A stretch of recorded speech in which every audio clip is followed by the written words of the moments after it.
Soy Brenda Vargas y soy sobreviviente de un suicidio.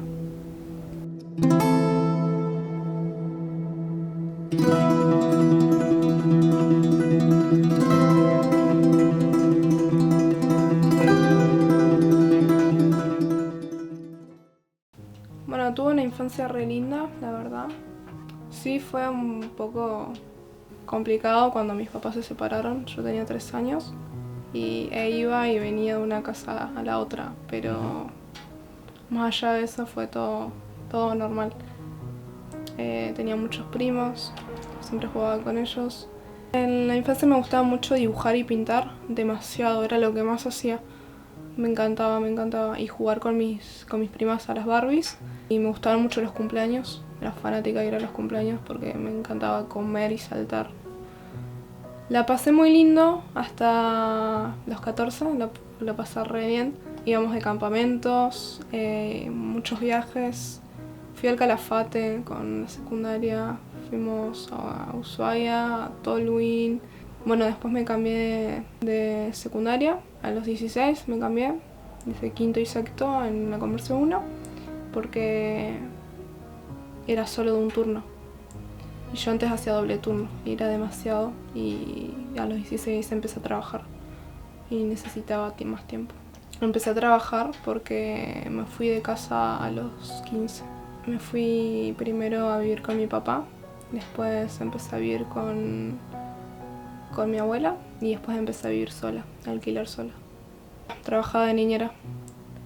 Era muy complicado el tema de que yo veía a los chicos de mi edad y ellos estaban totalmente en el mundo en el que cada adolescente tiene que estar, ¿no? Y yo estaba en un mundo siendo adolescente y adulto al mismo tiempo. Tenía que ir al supermercado, tenía que pagar las cuentas, tenía que pagar el alquiler, tenía que trabajar. Y constantemente pensaba en eso y después iba a mi casa y estaba sola con mi perra y era muy raro, no sé. Y tenía un par de problemas familiares. Siempre de chica fui como, no sé si no más madura, pero sí más independiente y demás. Y apenas empecé a trabajar, conseguí trabajo y tuve la oportunidad, dije, me voy. Y lo hice. Haciendo terapia nos dimos cuenta que en realidad todo viene desde la infancia, desde problemas de la infancia que digamos dieron como una especie de estrés postraumático, se podría decir. Y de ahí yo ya de chiquita empecé a tener ansiedad. Fue lo primero que se me despertó, la ansiedad. Tenía mucha ansiedad, me daba vergüenza traer amigos a casa porque siempre pensaba que los aburría. Eso siempre me pasaba. Yo pensaba que era normal eso, hasta que después me di cuenta que no. Empecé a sentirme muy triste. Duró, meses. No sabía qué me pasaba. Así que hablé con mi papá y le dije, creo que necesito ayuda. Me siento muy mal. Me llevan al médico clínico. Le comento al médico clínico y me manda al psicólogo. En el año 2015, que fue cuando tenía yo 15 años, fue el peor año de ese tiempo. La pasaba muy mal. Yo iba a la psicóloga, pero el problema que tenía era que no podía comunicarme. Yo no sabía qué me pasaba y solo me sentía mal. Y estaban las sesiones de 40 minutos sin hablar, sin decir nada. Era siempre una vez a la semana lo mismo. O lloraba, o simplemente lloraba. No sabía qué decirle, ella tampoco sabía cómo tratarme, creo yo. Y con esta psicóloga estuve 1 año. Y después fui a un montón de psicólogos más esporádicamente. La verdad que no recuerdo cuántos fueron, pero fueron un montón. Empecé a tener problemas en la escuela. Que de la escuela de hecho siempre me mandaban al psicólogo y yo les decía, pero estoy yendo. Y me decían, bueno, pero no vemos que mejores. Me mandaban de nuevo. Yo no podía dar exámenes orales porque me dan ganas de vomitar y me iba al baño, me iba corriendo al baño porque me daban ataques de pánico. Surge en ese momento es la fantasía de que uno puede morirse y no se quiere morir. Entonces es una angustia desmedida. El tema es que los ataques de pánico se dan por diversos motivos o circunstancias que tiene que ver muchas veces con arrastrar situaciones problemáticas y que no han dado solución, y en algún momento es como el estado depresivo, la angustia es tan en la persona que aparece y se manifiesta brutalmente, ¿no? No es que es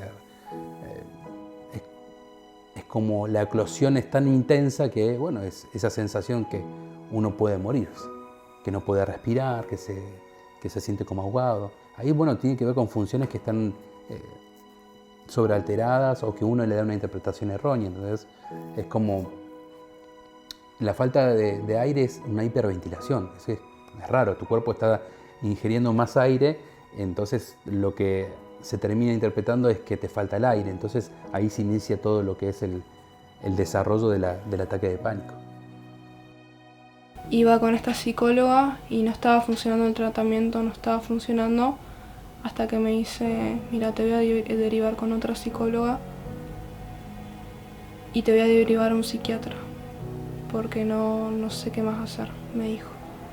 Eso me destrozó totalmente. Yo dije, entonces, ¿qué hago? Estoy tratando de ayudarme, no es que me quedo estancada diciendo, bueno, se termina todo. Estaba tratando de luchar con eso, y que un profesional me diga, no puedo con vos, fue muy devastador. Ahí tuve el primer intento de suicidio. Bueno, cuando cambié de psicóloga, esta psicóloga ya me empezó a tratar muy bien, y también por eso fue que empecé a mejorar. Iba a pintura terapéutica también en un centro de salud mental. Ahí hacía varias actividades. Ahí no estaba medicada ni nada, pero estaba todo más o menos bien. Cumplí 18 y empecé la facultad, y ahí estaba todo bastante estable.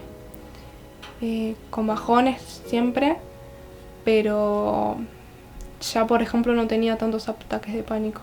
Antes era una cosa de que siempre tenía crisis, una vez a la semana, siempre. Ya vivía acostumbrada a eso básicamente, pero por fuera mostraba que estaba todo bien. Y bueno, seguí el tratamiento, estaba todo más o menos bien, hasta que llegó la cuarentena. Muchos te quieren decir, bueno, pero la pandemia causó más depresión. No causó más depresión. En todo caso empezó a mostrar que hay un montón de gente depresiva. Hay un montón de gente que la está pasando mal, y por irse a trabajar todo el tiempo o salir de la casa trataba de despejarse de los quilombos de la casa. Te tuvieron encerrado, nos tuvieron encerrado, y bueno, cuando vos estás mal con vos mismo y estás mal con tu familia, no la vas a pasar bien. Y te vas a entrar en una situación crítica. La pandemia, lo que nos demostró el tema de la cuarentena, el encierro, es lo mal que uno vive. Si vos venís viviendo mal y no te das cuenta, quedarte 60 días encerrado, te diste cuenta que la pasás mal. ¿Y qué haces frente a eso? Uno vive tan mal en una sociedad, y que los que tienen que dar respuestas no las dan, porque si el Estado entiende que un estado de cuarentena controlado, porque vos lo controlabas, vos pudiste haber armado con todo tu grupo de plantel de profesionales, ofrecerle a todos, che, se sienten mal, los tratamientos psiquiátricos, algunos hasta se cortaron. Una locura. Y eso fue por no querer hacer las cosas decididamente. Y esto es como decir, che, yo puedo ir hasta donde está una persona psiquiátrica y dejar la medicación. Si yo tengo el hospital, mando una ambulancia, puedo hacer un recorrido de todos los pacientes que tengo y el tratamiento, y llevarles la medicación. Hablar con las obras sociales y las prepagas, y también coordinar esas cosas. Hay un montón de cosas que muestran que es la falencia de que esto no funciona. ¿Entendés? Que la gente que paga, no sé, fortuna en en prepagas y no le da respuesta, y no le dio respuesta. Vos sos el Estado, tenés más recursos, vos sos el que organizás, tenés todo a tu favor. ¿No lo vas a usar? Y si no lo usás, sea cualquiera, Estado provincial o municipal, es que no tenés las personas adecuadas en los lugares que tienen que estar. No hay gente que esté preparada decididamente a hacer las cosas para transformar la calidad de vida de las personas. No la hay. No la hay. Todo el sistema público quedó parado. Queda al abandono prácticamente. Dejé de recibir mi medicación, dejé de recibir mi terapia, empecé a sentir triste de nuevo porque había perdido el trabajo por la cuarentena, había dejado de vivir sola porque había perdido el trabajo y me tuve que mudar de nuevo con mi familia. Entonces sentía me sentía como un parásito básicamente. La virtualidad fue muy complicada. No estaba teniendo mi tratamiento médico. Entonces no estaba pudiendo realizar nada básicamente. No sé cómo hice para sobrevivir tanto tiempo así, porque caí un par de veces en la guardia también, porque no podía dormir. Ya era tanto que veía cosas. Me inyectaban, no sé qué me inyectaban, y me mandaban a la casa y me dormía y listo. Eso era todo. Yo había volcado toda mi felicidad, digamos, en el trabajo y en el estudio. Y seguía sin tener eso. Tuve que dejar la facultad. Todavía no conseguía trabajo porque seguía la cuarentena. Los jóvenes están expuestos a las frustraciones, de querer algo y que no va a ser fácil alcanzarlo, y que la vida y la realidad te va a dar todo el tiempo algo contrario a lo que vos querés, de cómo te bancás eso. Y uno está todavía en desarrollo, está poniendo en práctica un montón de modos de ensayo-error de cómo enfrentar la vida. Entonces, también tenemos una parte muy agresiva en el ser humano. El ser humano originariamente fue un animal como otros más. Y lo que hizo la sociedad y la cultura fue que esa parte agresiva sea tratada de ser contenida a través de las leyes, a través de las instituciones, para que no nos matemos entre nosotros prácticamente. Es como el libro Dr. Jekyll y Mr. Hyde, ¿entendés? Es el sueño poder sacar la parte malvada que tenemos, mala, agresiva, y no va a pasar jamás. Es parte de nuestro ser. El tema que hacemos con eso. Entonces, cuando uno es en la adolescencia, eso lo pone más de manifiesto. Por eso tienen actitudes mucho más agresivas para con uno y para con otro. No es que va hacia afuera siempre, ¿entendés? Entonces, frente a la frustración, la angustia, la imposibilidad de encontrar una solución, ese quantum de energía que es la agresividad aprovecha la idea de la muerte para provocar el suicidio. Entonces, como tenés un contenido ahí, un combo de un montón de cuestiones que hace que un adolescente o un joven adulto esté más propicio a tomar una decisión tan trágica. Le mentí hasta el propio psiquiatra, le decía que estaba bien, y yo en realidad me sentía mal, me sentía muy mal.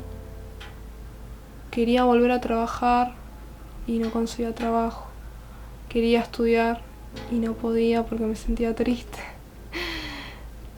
Fue pasando mitad del 2020, que empecé a planificar, ya venía con la idea del suicidio y lo empecé a planificar. Lo tenía totalmente asumido, nunca había tomado una decisión tan fuerte. Dije, si yo no estoy estudiando y no estoy trabajando, no puedo ser alguien, no puedo darle orgullo a mi familia, a mis padres. ¿Para qué voy a estar acá? Eso era lo que pensaba. Yo sentía que estaba viviendo mis últimos días y que por tanto tenía que tratar de divertirme lo más que pueda si se le podía llamar eso divertirse, porque no, en realidad estaba escapando. Y nada, hasta que llegó el día, el 1 de enero del 2021. Ese día festejé mi cumpleaños. Cumplí el 30 de diciembre, 21 años. Festejé mi cumpleaños, estuve con todos mis amigos, con toda mi familia, hicimos fiesta de año nuevo, fiesta de cumpleaños. Estuve planeando mi maquillaje, mi outfit, todo con mis amigas, todo perfecto. Se terminó la fiesta, todo, llegué a casa y lo hice. Sobreviví por muy poco, demasiado poco. Estuve a nada de haberme ido. De hecho, creo que me fui por algunos segundos o minutos, me habré ido. Y me desperté y estaba toda mi familia mirándome, llorando. Y yo no entendía nada. No entendía nada, no sabía dónde estaba, no, estaba muy confundida. Lo primero que empecé a sentir era vergüenza, me sentía egoísta por estar en ese momento ahí, por haber hecho pasar a mi familia toda esa situación de tristeza. Me sentía muy, muy, muy egoísta. Y ahí fue cuando me sinceré, hablé con ellos y le conté realmente que me pasaba todo esto en realidad. Y quedaron sorprendidos, como: Brenda, ¿por qué nunca nos contaste? ¿Por qué nunca pediste ayuda? Y yo les decía que intentaba poder sola y que no quería causar molestia. Gracias a poder sincerarme con ellos fue que me acompañaron más y empecé a sentirme mejor. Dije, wow, en realidad tengo una familia hermosa y me quieren un montón, y yo no me daba cuenta de eso. Y ahora me doy cuenta que es muy importante pedir ayuda, es muy importante sincerarte con los que querés, que siempre va a haber alguien que te va a escuchar, que siempre va a haber alguien que te va a poder ayudar, siempre va a haber alguien. Y yo antes pensaba que no. Así que parece tonto cuando te repiten y te repiten: pedí ayuda, pero hay que hacerlo, hay que sacarse esa vergüenza y decirle a quien sea o a alguien de confianza: mira, me está pasando esto, necesito ayuda. Y de ahí abrís paso a poder realizar un tratamiento y demás. Me siento muy feliz porque me di cuenta que tengo un montón de cosas por hacer, que tengo un montón de metas, que tengo una gran familia que me super quiere, que me super aman.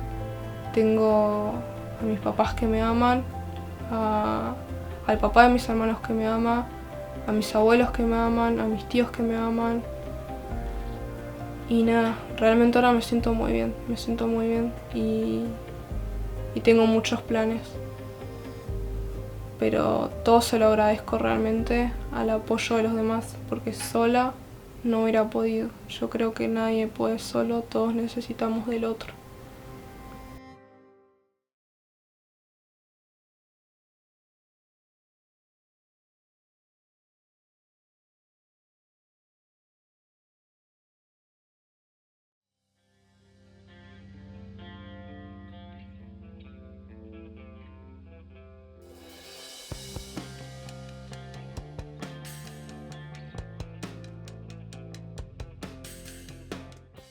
Me gustaría que hayan más turnos, que deje de haber, no sé cómo decirlo, tanta burocracia.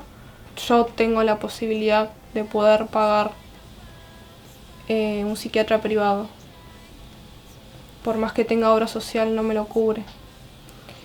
Yo tengo la posibilidad, el privilegio, digamos, de hacerlo, y que me brinda la receta por WhatsApp, por mail, que me la da en cualquier momento, que en cualquier momento yo le puedo hablar y mandarle un mensaje, que eso no pasa con la salud pública. Vos no te dan el número de tu psicólogo, de tu psiquiatra para poder hablarle. No podés realizar videollamadas. Más que nada que la salud pública se acerque más a las personas, porque la gente se acerca.